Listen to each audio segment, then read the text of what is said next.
अस्सलाम वालेकुम dear students. आज हम क्लास 10th के नेक्स्ट जो हमारे यूनिट्स रह गए हैं उनके एमसीक्यूज़ करेंगे।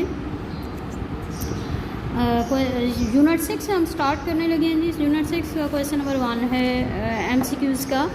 फर्स्ट पार्ट है a group frequency table is also called frequency distribution. जो टेबल बनाते हैं ना, जो ग्रुप डाटा होता है उसको जैसे रिप्रेजेंट किया जाता है टेबल में, उसको फ्रीक्वेंसी डिस्ट्रीब्यूशन कहते हैं। Histogram is a set of adjacent.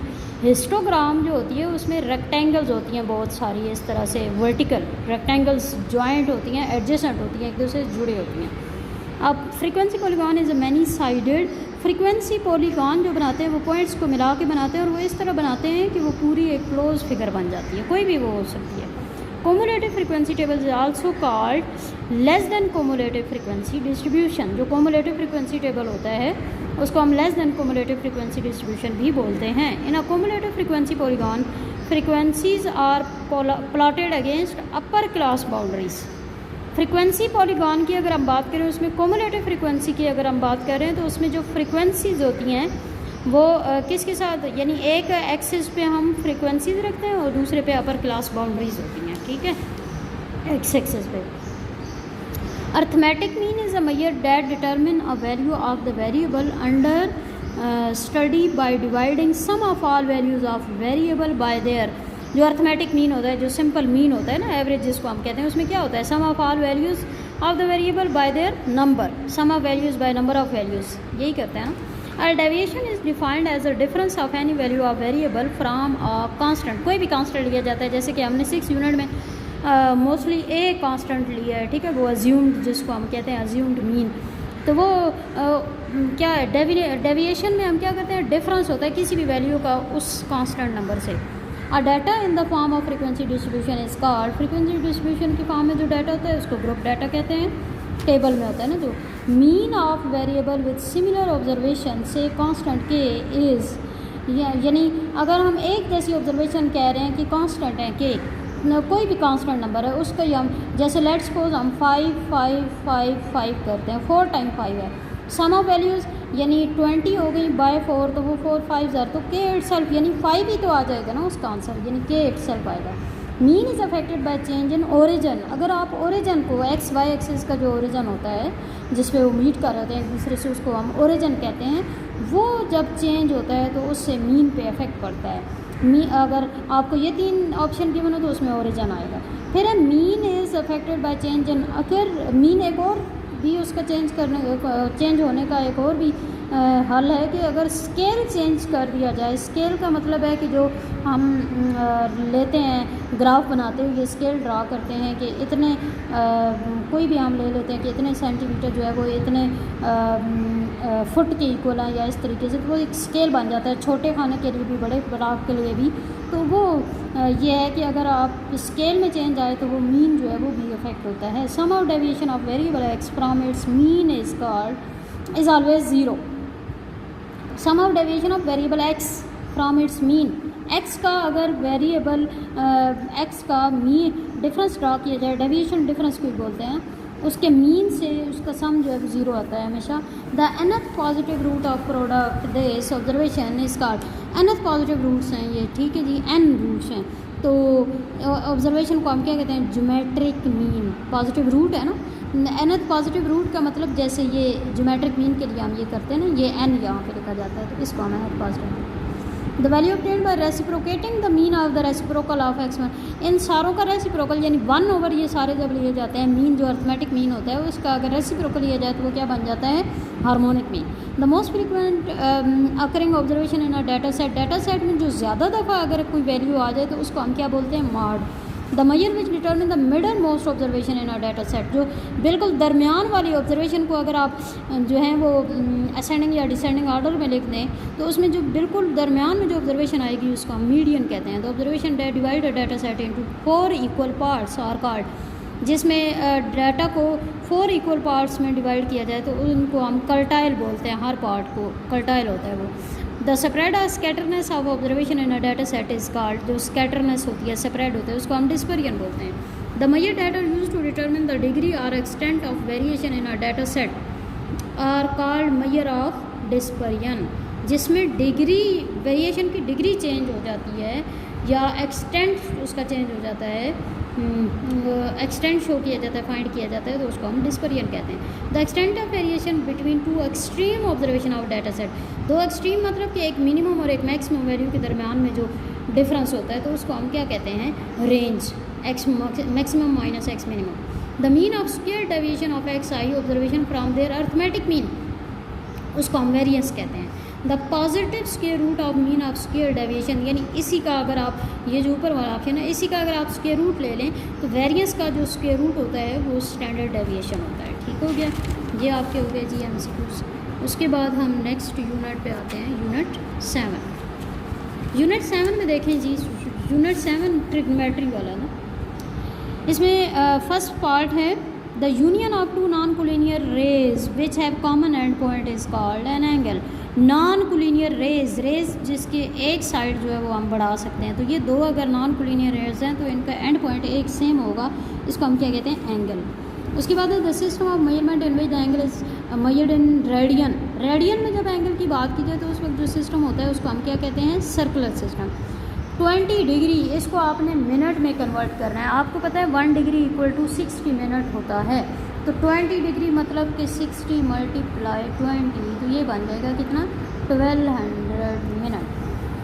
फिर है 3π/4 रेडियन, इसको अगर आप डिग्री में कन्वर्ट करें तो आपको पता होना चाहिए कि डिग्री में कन्वर्ट करने के लिए 180/π से मल्टीप्लाई करते हैं, पाई से कैंसिल हुआ, 4 × 16, 4 5 × 45 को 3 से मल्टीप्लाई करें तो ये बनता है 135 degree. If tan theta equal to square root 3, tan की कहाँ पे वैल्यू स्क्वायर रूट 3 होती है, थीटा के कौन से एंगल पे, तो 60 डिग्री पे इसकी वैल्यू स्क्वायर रूट 3 होती है। सीकेंड स्क्वायर थीटा जो है इसका ये आइडेंटिटी है एक 1 + tan स्क्वायर थीटा की इक्वल होता है 1/1 + sin थीटा + 1/1 - sin थीटा। ये देखिए इसको हम कुछ इस तरह करते हैं ना, ये दोनों हमारे पास एलसीएम आ जाते हैं 1 + sin थीटा b और 1 - sin थीटा b।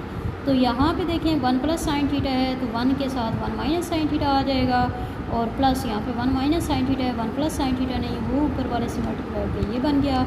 ये देखें जी sin थीटा से कैंसिल, 2 ये 1 + sin थीटा 1 - sin थीटा, जिस तरह a + b 2a - b होता है तो फर्स्ट का स्क्वायर माइनस सेकंड का स्क्वायर लिखते हैं। तो ये देखें जी 2/1 - sin स्क्वायर थीटा और 1 - sin स्क्वायर थीटा, ये एक आइडेंटिटी है, उसके अकॉर्डिंग ये किसकी इक्वल होता है, cos स्क्वायर थीटा की इक्वल होता है। तो 2/cos स्क्वायर थीटा आ जाएगा, और cos स्क्वायर थीटा डिवाइड में इसको अगर ऊपर लेके जाएँ तो वो सीकेंड स्क्वायर थीटा हो जाता है, क्योंकि ये इसका रेसिप्रोकल है, तो 2 सीकेंड स्क्वायर थीटा ये आ गया। उसके बाद है 1/2 कोसेकेंड 45।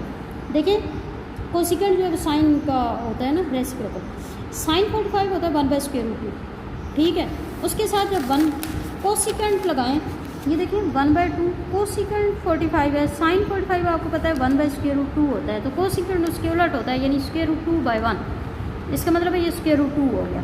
अब ये जो 2 है ना, इसको आप यूँ अगर स्क्वायर रूट की फॉर्म में लिखें तो इसका स्क्वायर रूट भी लेंगे, स्क्वायर भी लेंगे, क्योंकि हमने स्क्वायर रूट खुद लिया तो फिर स्क्वायर भी, क्योंकि ये एक दूसरे तक कैंसिल हो जाए, तो लेकिन हमने कैंसिल करने नहीं है क्योंकि ये तो हमने खुद लिया है। इसका मतलब है ये 2 टाइम है, तो 1 टाइम ऐसे कैंसिल हो जाएगा, तो 1/√2 बच जाएगा। ये देखेंगे आप second theta into cot theta, second theta होता है 1/cos और cot थीटा होता है cos/sin, तो cos से कैंसिल हो जाएगा, 1/sin रह जाएगा। Cosecant square theta minus cot square theta, ये एक आइडेंटिटी है, ये 1 की इक्वल होता है, ठीक है। उसके बाद फिल इन द ब्लैंक्स है, ये देखें जी पाई रेडियन इक्वल होता है 180 degree. The terminal side of angle 235 जो है वो अगर हम क्वाड्रेंट की बात करें तो क्वाड्रेंट में जो फर्स्ट क्वाड्रेंट होता है उसमें 0 डिग्री से 90 डिग्री होता है, सेकंड क्वाड्रेंट में 90 से 180 डिग्री होता है, थर्ड क्वाड्रेंट में 180 से 270 डिग्री होता है, और फोर्थ क्वाड्रेंट में 270 से 360 डिग्री होता है। तो यहाँ पे देखिए 235, तो यहाँ पे 235 कहाँ पे आ रहा है, ये इसमें यानी थर्ड क्वाड्रेंट में।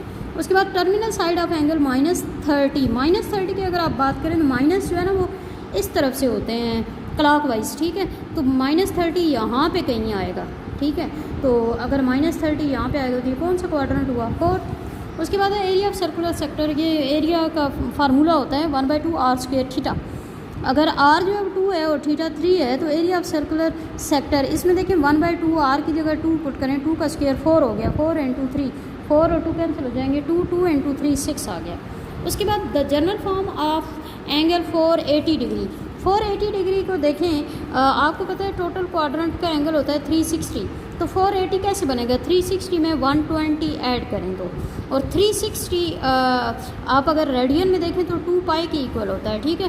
तो यहाँ पे के हम इसलिए लिख रहे हैं कि के की जगह अगर आप 0 पुट करें तो ये 120 बन जाएगा, के की जगह अगर 1 पुट करें, जनरल फॉर्म ये बनती है, के की जगह 1 पुट करें तो वो 480 बन जाता है इस तरीके से।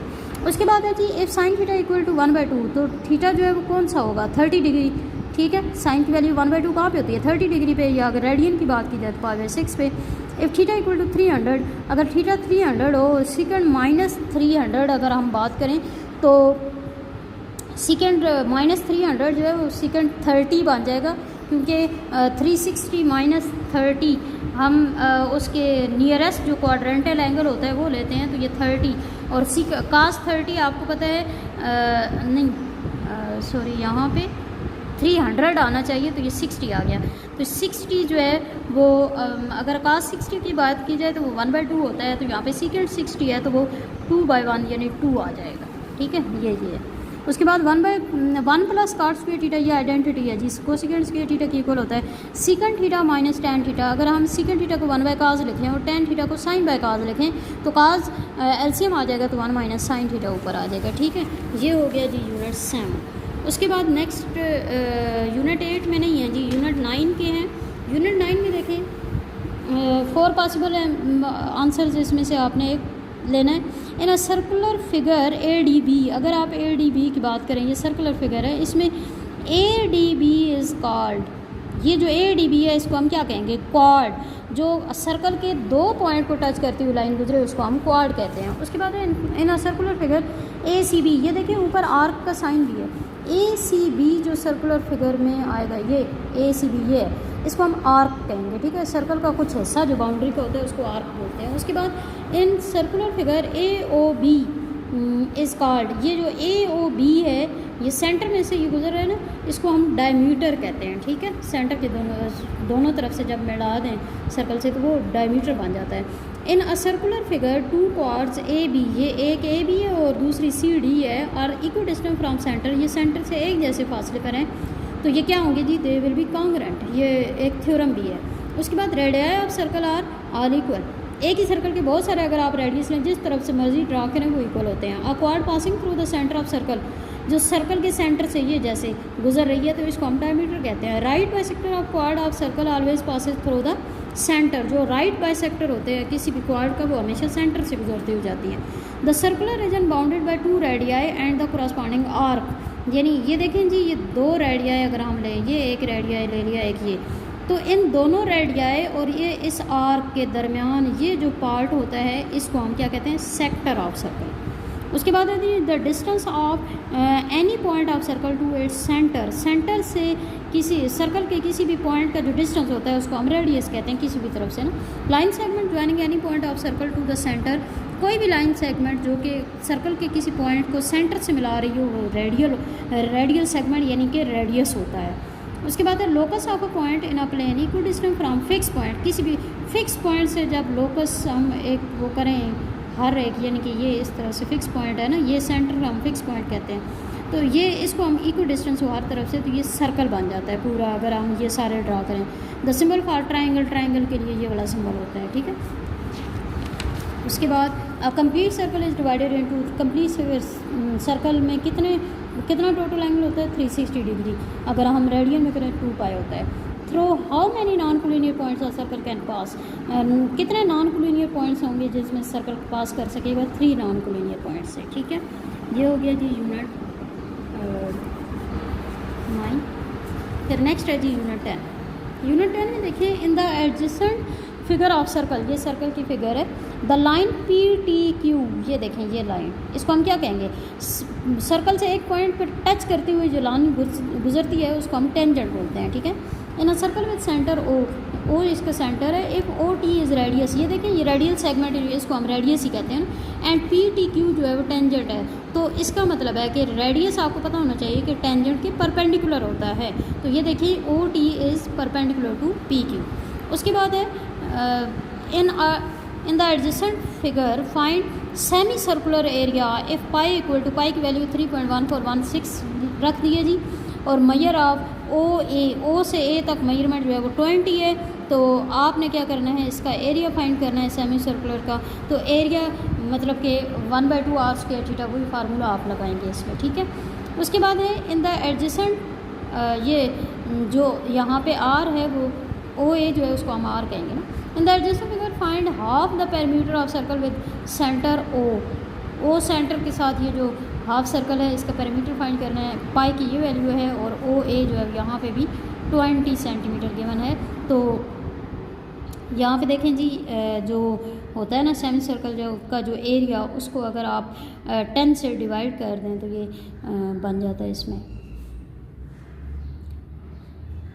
Perimeter, half the perimeter of circle.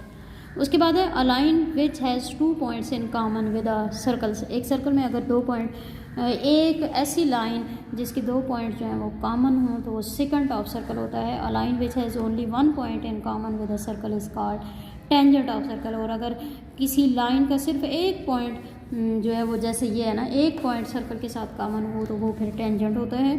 2 tangent drawn to a circle from a point outside it. अगर सर्कल के बाहर कोई पॉइंट लिया जाए तो उससे जो है उस सर्कल पे कितने रेडियस नहीं सॉरी टेंजेंट ड्रा किए जाते हैं। ये देखें जी, एक इस तरफ से ड्रा हो सकता है और एक इस तरफ से, तो मतलब 2 टेंजेंट ड्रा हो सकते हैं, ठीक है।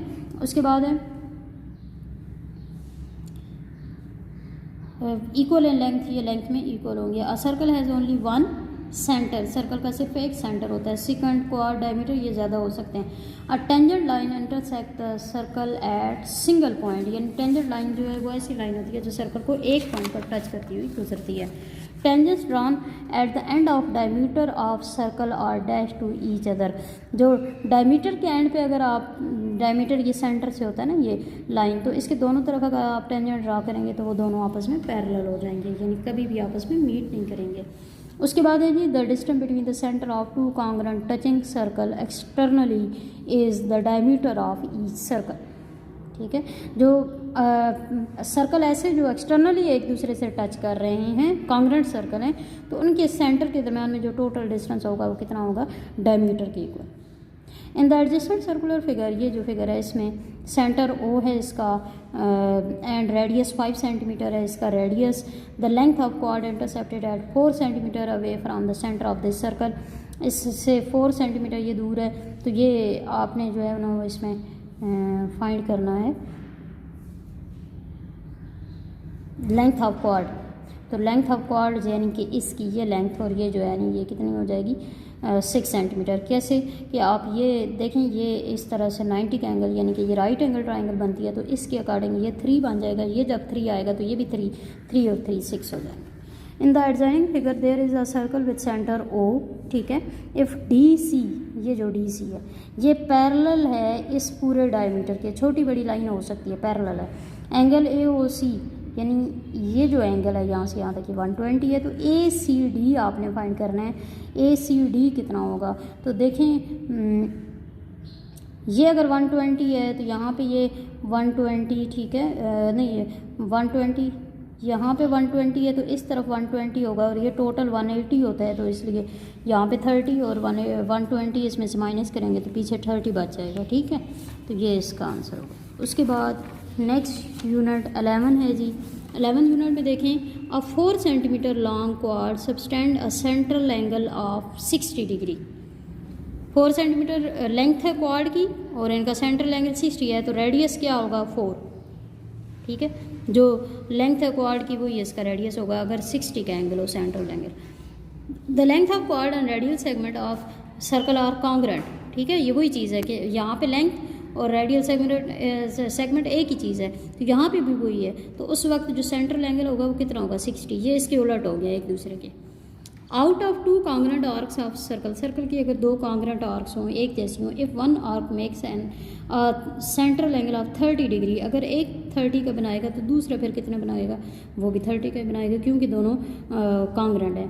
An arc subtend a central angle of 40 degree, अगर एक आर्क जो है 40 डिग्री का सेंट्रल एंगल बनाती है तो corresponding quad will subtend a central angle of, तो क्वाड भी जो होती है वो 40 डिग्री का एंगल ही बनाएगी। अ पेयर ऑफ क्वाड of circle subtended to congruent central angles congruent, कि अगर दो क्वाड्स हों वो दो कॉन्ग्रेंट सेंट्रल एंगल्स उनके हों, यानी एंगल्स भी सेम हों उनके, तो वो कॉन्ग्रेंट होंगी। उसके बाद है if an arc of circle subtend a central angle of 60 degree, अगर एक आर्क का जो एंगल है वो 60 डिग्री हो और corresponding quad of arc will make the central angle, तो जो क्वाड होगी वो कितना एंगल बनाएगी, वो उसके इक्वल ही होता है, यानी 60 का ही बनाएगी। The semi circumference and diameter of circle bath subtend a central angle of 180 degree. Semi circumference मतलब हाफ, तो ये देखें ये हाफ इतना स्ट्रेट लाइन बन जाती है ना सेमी सर्कल, ये तो स्ट्रेट लाइन का टोटल एंगल कितना होता है 180। The quad length of a circle subtended a central angle of 180 is always double of radial segment, radial segment के डबल, यानी एक तरह से वो डायमीटर की इक्वल बन जाती है, वही ऊपर वाले का उलट हो गया ये। If a quad of circle subtend a central angle of 60, अगर एक क्वाड का 60 का सेंट्रल एंगल हो तो लेंथ ऑफ क्वाड and radial segment are congruent, ये हम पहले भी यहाँ पे भी देख चुके हैं कि ये कॉन्ग्रेंट होती हैं, ठीक हो गया। उसके बाद the arcs opposite to incongruent central angles of circle are always incongruent, यानी जो सेंट्रल एंगल इनकॉन्ग्रेंट होंगे, कॉन्ग्रेंट नहीं होंगे, तो उनके जो आर्क्स होंगी वो भी कॉन्ग्रेंट नहीं होंगे, जो उनके एंगल्स होंगे वो भी कॉन्ग्रेंट नहीं होंगे, ठीक हो गया जी। इसके बाद नेक्स्ट मिनट पे आते हैं जी 12 में देखें, A circle passes through the vertices of right angle triangle ABC, एक राइट एंगल ट्राइंगल है ABC, उसके वर्टिसेस में से सर्कल गुजर रहा है। AC साइड जो ABC की है ना, उसकी AC साइड 3 सेंटीमीटर है, BC 4 सेंटीमीटर है, एंगल C पर जो है वो 90 डिग्री का है, तो यहाँ पे ये 2.5 सेंटीमीटर उसका रेडियस होगा, ठीक है, क्योंकि 5 सेंटीमीटर टोटल उसका डायमीटर बनेगा, तो उसका हाफ जो है वो 2.5 होगा। उसके बाद क्योंकि ये 3 है ना, ये 4 है, तो 5 बनेगा ना, 9 + 16 25 का स्क्वायर रूट लेंगे तो 5 आ जाएगा, और 5 का हाफ करेंगे तो वो रेडियस बनेगा 2.5। उसके बाद है in the adjacent circular figure central and inscribe angle stand on the same arc A B, then A B arc ये वाली है, ठीक है। तो इस वक्त फिर एंगल 2 जो है वो इक्वल होगा 2 टाइम एंगल 1, क्योंकि आपको पता है कि जो सेंट्रल एंगल होता है वो डबल होता है सर्कम एंगल के, ये एक थ्योरम भी आप पढ़ चुके हैं। इन the adjacent figure if angle 3, यहाँ पे अगर एंगल 3 75 है तो एंगल 1 और 2 आपने फाइंड करने हैं, ये दोनों जी 75 का हाफ हो जाएंगे, यानी इधर हाफ हो जाएगा और हाफ इधर हो जाएगा 37.5, जिसको हम होल 1/2 भी लिख सकते हैं, ठीक हो गया। Given that O is the centre of circle, ये O इसका सेंटर है। द एंगल मार्क्ड X, ये जो X है ये कितना होगा, ये 50 है, इसका डबल हो जाएगा, जिस तरह हमने यहाँ पे किया ना सेंट्रल का, सेंट्रल जो है वो इसका डबल होता है सर्कमफ्रेंस का। उसके बाद है given that O is the centre of circle, the angle marked Y कितना होगा, अगर O इसका सेंटर हो, Y कितना होगा 25। देखें ये भी सर्कम एंगल है, ये भी सर्कम एंगल है, दोनों इक्वल होंगे ना 25। In the figure O is the centre of circle, ये O इसका सेंटर है। ABN ये वाली लाइन है, ये स्ट्रेट लाइन है। ऑब्ट्यूज एंगल AOC, ये जो ऑब्ट्यूज एंगल है is equal to X is, तो ये कितना होगा जी 128, ये 64 है ना, 64 का डबल ये हो जाएगा, ये कितना हो जाएगा 128।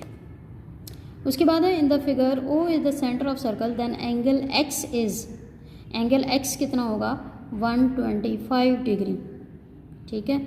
इसको आप यहाँ से कैलकुलेट भी कर सकते हैं ना, ये सर्कम एंगल है, ये सेंट्रल एंगल है। उसके बाद है in the figure O is the centre of circle, then angle X is, angle X कितना होगा जी 30 डिग्री, क्योंकि ये सेमी सर्कल के साथ 90 का आपको पता है एंगल टोटल होता है। उसके बाद है in the figure O is the centre of circle, then angle X is, यहाँ पे एंगल X क्या होगा, ये 30 है तो ये कितना होगा, ये 60 होगा, ठीक है। ये दोनों तरफ क्योंकि मिला के टोटल बन रहा है ना, तो 30 ये और 30 है तो ये 60 बनेगा। In the figure O is the centre of circle then angle X, यहाँ पे ये जो एंगल एक्स है ये कितना होगा 100, क्योंकि ये 20 ये 30 यानी टोटल ये 50 हुआ, तो ये जो है ये इसका डबल होता है, तो इसका मतलब है कि ये कितना होगा 100। उसके बाद लास्ट यूनिट है जी 13 यूनिट में देखें जी, the circumference of circle is called boundary. जो सर्कल का सर्कमफ्रेंस होता है वो असल में बाउंड्री को कहते हैं। The line intersecting a circle, एक लाइन जो कि कोई भी लाइन जो कि सर्कल को इंटरसेक्ट कर रही होती है उसको सेकंड कहते हैं। The portion of circle between two radii and an arc, ये मैं पीछे भी एक ऑप्शन में बता चुकी हूँ, तो वो सेक्टर बन जाता है। Angle inscribed in semicircle, semicircle में टोटल एंगल 90 डिग्री होता है, उसको रेडियन में π/2 कहते हैं। The length of diameter of circle is how many time the radius of circle, diameter जो है वो रेडियस का क्या होता है double. The tangent and radius of circle at the point of contact are perpendicular, tangent और radius जो होते हैं वो एक दूसरे के परपेंडिकुलर होते हैं। Circle having 3 point in common, ऐसा सर्कल जिसके 3 पॉइंट्स कॉमन हो तो वो ओवरलैपिंग सर्कल हो जाएगा। If two circle touch each other their centre and point of contact are collinear, यानी उनके सेंटर और जो पॉइंट ऑफ कॉन्टैक्ट होंगे जहाँ पे वो एक दूसरे से मीट कर रहे हैं, टच कर रहे हैं, वो कोलिनियर होंगे। The measure of the external angle of regular hexagon, hexagon का जो एक्सटर्नल एंगल होता है उसकी मेजरमेंट कितनी होती है 60 डिग्री, तो वो π/3 होता है। If the in centre and circum centre of a triangle कंसाइड, अगर इन सेंटर और सर्कम सेंटर दोनों कंसाइड कर रहे हैं, एक पॉइंट पर मीट कर रहे हैं, तो वो ट्राइंगल क्या होगी इक्विलेटरल ट्राइंगल, जिसकी सारी साइड्स इक्वल होती हैं। The measure of external angle of regular octagon, octagon का जो एक्सटर्नल एंगल होता है, ऑक्टागन ऐसी शेप होती है जिसकी 8 साइडें होती हैं, वो 45 डिग्री होता है π/4। Tangent drawn at the end point of diameter of circle are, ये मैं पीछे भी एक जगह बता चुकी हूँ कि डायमीटर के दोनों तरफ अगर सर्कल के टेंजेंट ड्रा की जाए वो पैरेलल होते हैं। The length of 2 transverse tangent to a pair of circle are equal, transverse यानी एक दूसरे को क्रॉस करते हुए अगर 2 टेंजेंट ड्रा हों तो वो इक्वल होंगे। How many tangent can be drawn from a point outside the circle, circle के आउटसाइड से सर्कल पे कितने टेंजेंट ड्रा किए जाते हैं, एक पॉइंट से 2। If the distance between the centre of 2 circle is equal to sum of the radii then the circles will touch each other externally, ये आपका एक थ्योरम दिया है। If the 2 circle touches externally then the distance between their centre is equal to the sum of their radii, ये भी एक theorem है जी। How many common tangents can be drawn for 2 touching circle, जो 2 circle एक दूसरे को touch कर रहे हैं उससे टोटल कितने टेंजेंट ड्रा किए जाते हैं 3।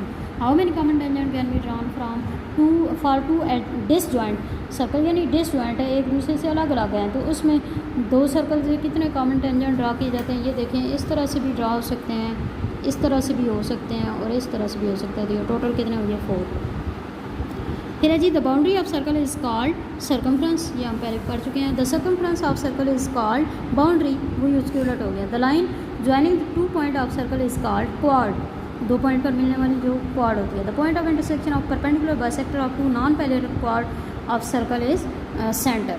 Circle having 3 points in common will कंसाइड, यानी वो एक दूसरे से कंसाइड कर जाएंगे। The distance of a point inside the circle from it centre is less than the radius, अगर सर्कल के अंदर की बात की जाए तो उसका सेंटर से डिस्टेंस रेडियस से कम ही होगा ना। The distance of a point outside the circle, अगर सर्कल का आउटसाइड पे कोई पॉइंट हो तो उसका जो डिस्टेंस सेंटर से होगा वो रेडियस से बड़ा होगा, ग्रेटर होगा। सर्कल हैज़ ओनली 1 सेंटर, एक ही सेंटर होता है सर्कल का, 1 and only 1 circle can be drawn through 3 non collinear points, ये आपका एक थ्योरम दिया है। Angle inscribed in a semi circle, semicircle में टोटल एंगल कितना होता है 90 डिग्री, जिसको हम राइट एंगल कहते हैं। If 2 circle touch each other the point of contact and their centres are collinear, if 2 circle touch each other their point of contact centres are collinear, ये उसके उलट हो गया। If from a point outside the circle 2 tangent can be draw, point जो circle के बाहर होगा उससे 2 टेंजेंट ड्रा किए जाते हैं, ये पहले भी हम पढ़ चुके हैं। Tangent is perpendicular to the radius of circle, the straight line drawn perpendicular to the radius, अगर रेडियस के परपेंडिकुलर कोई लाइन ड्रा की जाए स्ट्रेट तो वो क्या होगा, वो टेंजेंट होगा सर्कल का। उसके बाद है जी 2 circle can not cut each other at more than 2 point, 2 point circle अगर कोई भी हो तो वो एक दूसरे को 2 पॉइंट से ज़्यादा पर कट नहीं कर सकते। उसके बाद है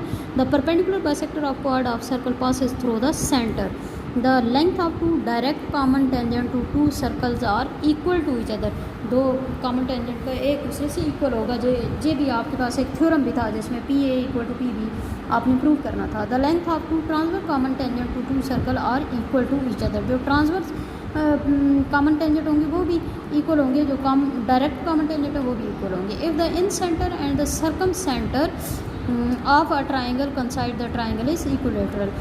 Two intersecting circle are not concentric, यानी उनका सेंटर एक नहीं हो सकता। The centre of the inscribe circle is called in centre. जो इंस्क्राइब सर्कल होता है, जो सर्कल ट्रायंगल के अंदर ड्रा किया जाता है, उसका जो सेंटर होगा उसको इन सेंटर कहेंगे, और जो उसके बाहर ड्रा किया जाता है सर्कल जो ट्रायंगल से, तो यानी सरकमफ्रेंस से गुजरते हुए, तो उसको हम सर्कम सेंटर कहते हैं। जो रेडियस इंस्क्राइब सर्कल का होगा वो इन रेडियस, और जो रेडियस सर्कमस्क्राइब सर्कल का होगा वो सर्कम रेडियस होता है। ठीक है जी, ये आपके यूनिट 13 के ऑब्जेक्टिव हो गए। इस तरह से हमने पूरी, यानी आपने 10 क्लास के जितने भी सब्जेक्ट, जितने भी चैप्टर थे उन सब के MCQs कर लिए हैं। आप इनको सही तरीके से प्रिपेयर भी करें, और अगर आपको हमारी ये वीडियोस लाइक करते हैं अगर आप, तो इसको लाइक भी करें, कमेंट भी दिया करें और सब्सक्राइब भी करें।